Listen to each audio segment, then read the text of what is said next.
खबर national conference के senior leader और मेंबर पार्लियामेंट हसनैन मसूदी ने कहा है कि गुपकार अलायंस लोगों की उमंगों और ख्वाहिशात की तर्जुमान थी, न कि वोट बैंक सियासत के लिए प्लेटफॉर्म। उन्होंने कहा कि नेशनल कॉन्फ्रेंस सभी सीटों से इंतखाबात लड़ने की ख्वाह है। पार्टी अवामी मफाद के लिए अपना काम कर रही है।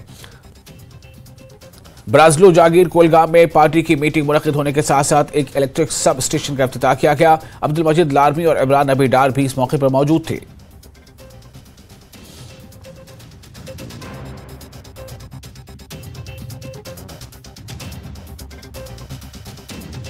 जो एक पीएचडी था, एक नज़रियाती इतिहाद था, वो कोई इलेक्टोरल या इंतखाबी इतिहाद नहीं था। और दूसरी बात यह है कि यहाँ के अवाम के हुकूक का एहतराम और उनकी जो तशक्कुस है, जम्मू कश्मीर लद्दाख की तशक्कुस और जो इंटेग्रिटी का वहदत की बात है, तो उस पर तो कारबंद है। वो तो हमारा नज़रिया है, पहले से रहा है, आज ही नहीं पहले से रहा है और उस पर आज भी कारबंद है। और हमारी किसी के खिलाफ कोई लफ्ज़ी जंग नहीं है।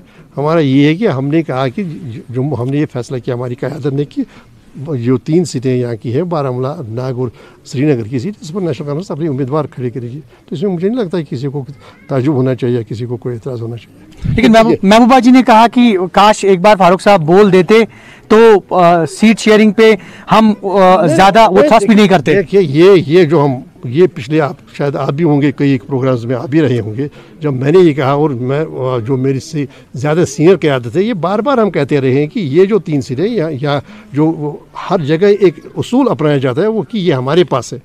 तो हम यहाँ पर आवाम ने यहाँ एतमाद दिया है 2019 के इलेक्शन में, तो हम यहाँ पर अपने उम्मीदवार, जो पार्टी है, अपने उम्मीदवार खड़े करेगी। ये कोई छुपी छुपी बात नहीं है, ये तो हम मंजर आम पर पिछले कई महीनों से थी।